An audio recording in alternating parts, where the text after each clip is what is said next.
మీ మోకాల నొప్పులకు ఎటువంటి సర్జరీ లేకుండా ఎపియాన్ పెయిన్ క్లినిక్ అందిస్తున్న అత్యాధునిక చికిత్స.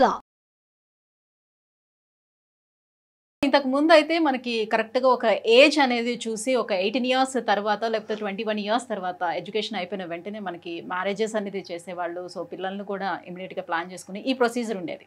బట్ నవేడేస్ అందరూ కూడా కెరియర్ వైజ్గా వెళ్తున్నారు, ఆ ఓరియంటెడ్గా వెళ్తున్నారు కాబట్టి సో వాళ్ళంతా ఒక 35 అట్లా అమ్మాయిలు కూడా అలానే ప్లాన్ చేసుకుంటూ వస్తున్నారు 30-35 అన్నప్పుడు. సో పిల్లల దగ్గరకు వచ్చేటప్పటికి ఈ కాంప్లికేషన్స్ నార్మల్ అయిపోయింది. సో గల్లీకి ఒక ఇన్ఫర్టిలిటీ సెంటర్స్ అనేది వస్తుంది. సో ఇది పెరుగుతున్న టైంలో ప్రాపర్గా నాకు పిల్లల్ని కావాలి ప్లాన్ చేసుకోవాలనుకునేటప్పుడు ఉన్నటువంటి ఆప్షన్స్ ఏంటి, ఎలా చేసుకోవాలి, దీని నుంచి ఏ రకంగా బయటపడవచ్చు? కుటుంబ వ్యవస్థ ఎప్పుడైనా కూడా చాలా పటిష్టంగా ఉండింది.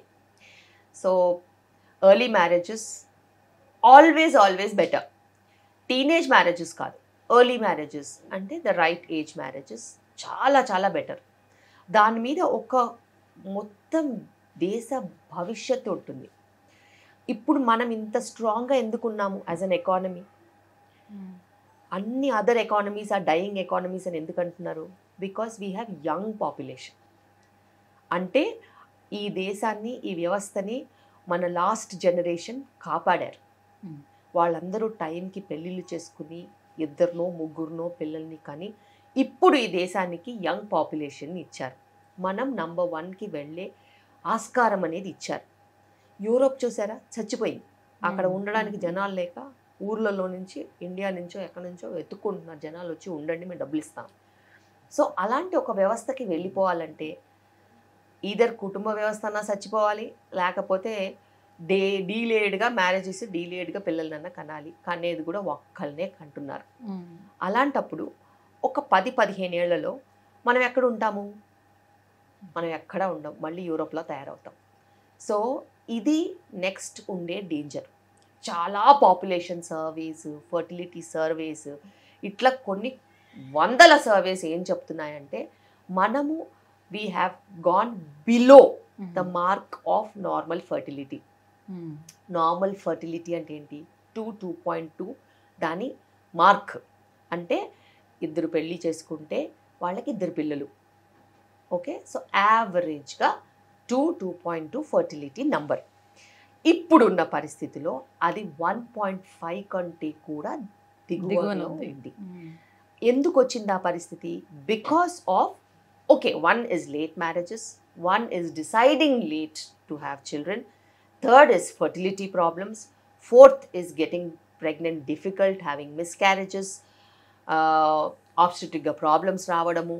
దాని తర్వాత another reason is పిల్లలు పుట్టాక కూడా వాళ్ళు చిన్న వయసులోనే చనిపోవడం.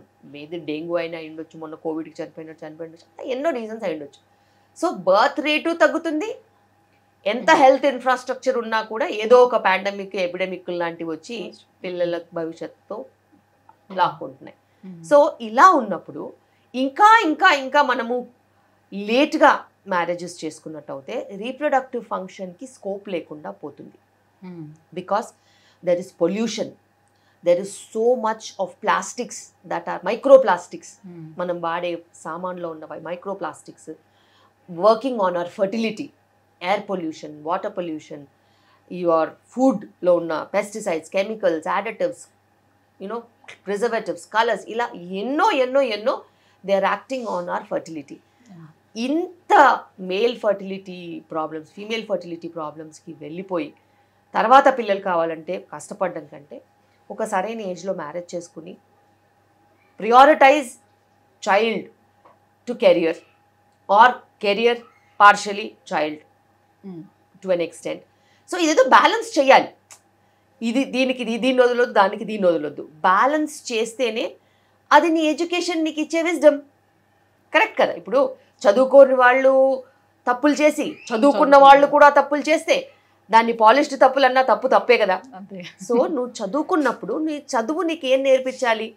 అట్లీస్ట్ కుటుంబ వ్యవస్థని కాలరాయొద్దన్నా నేర్పించదు కదా. సో అది నీకు నేర్పించదు చదువు. నీ చదువు నీకేం నేర్పిస్తుంది? నువ్వు మంచిగా ఆలోచించి నీకు నువ్వు ఏమవ్వాలో ఒక మంచి సంకల్పం తీసుకుని దాన్ని నెరవేర్చుకోవాలని చెప్తుంది. అందులో నీకు కుటుంబం లేదు, పెళ్ళిళ్ళు లేవు, పిల్లలు లేరు అని అంటే అది నీ ఇష్టం. తర్వాత ఎప్పుడైనా ఓన్లీ నాకు ఇప్పుడు పిల్లలు కావాలి 45 ఏళ్ళ కంటే కుదరదు. డోనర్ ఎగ్ డోనర్ స్పర్మే చెప్తారు మరి ఫర్టిలిటీ వాళ్ళు. ఫీమేల్లో ఎగ్ క్వాలిటీ తగ్గిపోవడం కానీ మేల్లోని స్పర్మ్ క్వాలిటీ తగ్గిపోవడానికి కానీ కేవలం ఏజ్ ఫ్యాక్టర్ అనేది రోల్ ప్లే చేస్తుందా, లేదు అంటే మనం తీసుకున్నటువంటి ఫుడ్ కూడా ఉందంటారా? లైఫ్ స్టైల్, మొత్తం లైఫ్ స్టైలే దానికి ఒక రీజన్ కింద మారింది. ఏజ్, ఎస్ ఏజ్ చాలా చాలా ఇంపార్టెంట్. 30+ వాళ్ళకి క్వాలిటీ తగ్గుతుంది, 35+ వాళ్ళకి బ్యాడ్ క్వాలిటీ ఉండే ఛాన్సెస్ చాలా హై ఉంటాయి. 40 తర్వాత ఆల్మోస్ట్ 80% ఆఫ్ ద టైం చాలా బ్యాడ్ క్వాలిటీ వస్తుంది ఎగ్స్ వరకు. స్పర్మ్ అంటారా, స్పర్మ్ కూడా ఏజ్కి కొంచెం రిలేషన్ ఉంటుంది, కానీ లైఫ్ స్టైల్కి మటుకు చాలా రిలేషన్షిప్ ఉంటుంది. Example alcohol, smoking, substance abuse, ఇవన్నీ కూడా ఎగ్ క్వాలిటీ, స్పర్మ్ క్వాలిటీని దెబ్బతీస్తాయి. వీటితో పాటు మనం యూస్ చేసే మైక్రో ప్లాస్టిక్స్, చాలా క్యాజువల్గా మనము వాటర్ బాటిల్స్లో నీళ్ళు తాగేసేసి పడేస్తూ ఉంటాము. ఆ ప్లాస్టిక్స్ కూడా లీచ్ అయిపోయి ఆ వాటర్లో ఉండి ఫర్టిలిటీ తగ్గిస్తున్నాయి.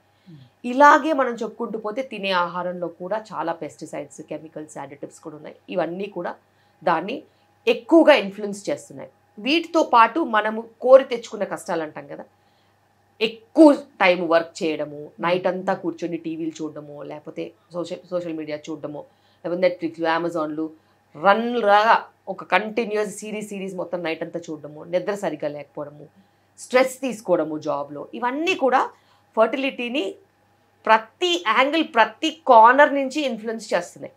అండ్ ఇది ఓన్లీ ఆడవాళ్ళకి మగవాళ్ళకని కాకుండా ఇద్దరికి ఇవే ప్రాబ్లమ్స్ కామన్గా హిట్ చేయడం మూలాన చాలా ప్రాబ్లమ్స్ వస్తున్నాయి ప్రెగ్నెన్సీస్. సో గతంలో మనం చూసుకుంటే చాలా న్యాచురల్ ప్రెగ్నెన్సీసే ఎక్కువగా ఉండేవి, న్యాచురల్గా ప్రెగ్నెంట్ అయ్యేవారు. ప్రెగ్నెన్సీ వచ్చిన తర్వాత కూడా వాళ్ళు చక్కగా ఎలాంటి మెడిసిన్స్ లైక్ అలాంటివి ఏమి యూస్ చేయకుండానే వాళ్ళ పనులు వాళ్ళు చక్కగా చేసుకునేవారు, డెలివరీ కూడా న్యాచురల్గా అయ్యేది.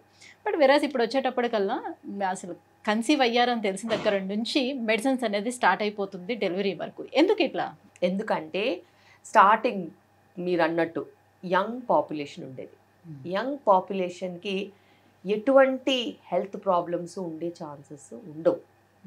లైక్ బీపీ అయినా, షుగర్ అయినా, స్థూలకాయ సమస్యలైనా ఏవి ఉండవు వాళ్ళకి. 18-20 ఇయర్స్ ఓ 40 kgs ఉండేవాళ్ళ అమ్మాయిలు అయితే. As young as 18-20 years 16 years what ever, వాళ్ళకి వాళ్ళ ఏజ్ కొంచెం ప్రొటెక్షన్ ఇచ్చేది. హెల్త్ ప్రాబ్లమ్స్ అనేవి ఉండేవి కాదు. మోడరేట్గా ఫుడ్ తీసుకునేవాళ్ళు, ఎక్కువగా వర్క్ చేసేవాళ్ళు, ఫిజికల్ యాక్టివిటీ బ్రహ్మాండంగా ఉండేది. ఎంత మంచి ఫిజికల్ యాక్టివిటీ ఉండేదంటే సాయంత్రం అయ్యేసరికి భోన్ చేసి పడుకుంటే విపరీతంగా మంచిగా నిద్ర, ఎర్లీ స్లీపింగ్, పొద్దున్నే సూర్యుడు ఉదయించక ముందే లేసేవాళ్ళు. మళ్ళీ వాళ్ళ యాక్టివిటీస్, దినచర్యలతో పాటు సరైన వ్యాయామం కూడా ఉండేది. ఇవన్నీ ఉన్నప్పుడు ప్రెగ్నెన్సీస్ ఎందుకు రావు? మస్తు వస్తాయి, మంచిగా వస్తాయి, కావాల్సినన్ని వస్తాయి. అయితే ఇప్పుడున్న పరిస్థితి ఏంటి? 30 దాటితే తప్పితే ప్రెగ్నెన్సీ ఆలోచించట్లేదు.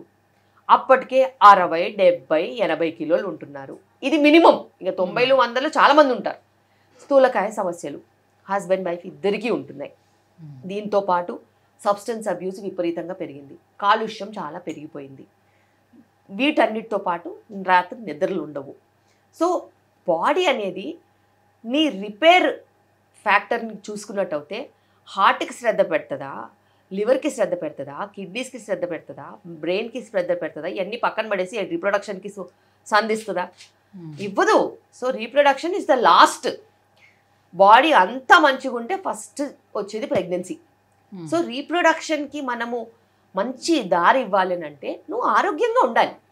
నువ్వు ఆరోగ్యమే లేకపోతే రీప్రొడక్షన్ ఎక్కడి నుంచి వస్తుంది? దానికి అసలు స్కోపే ఇవ్వదు బాడీ.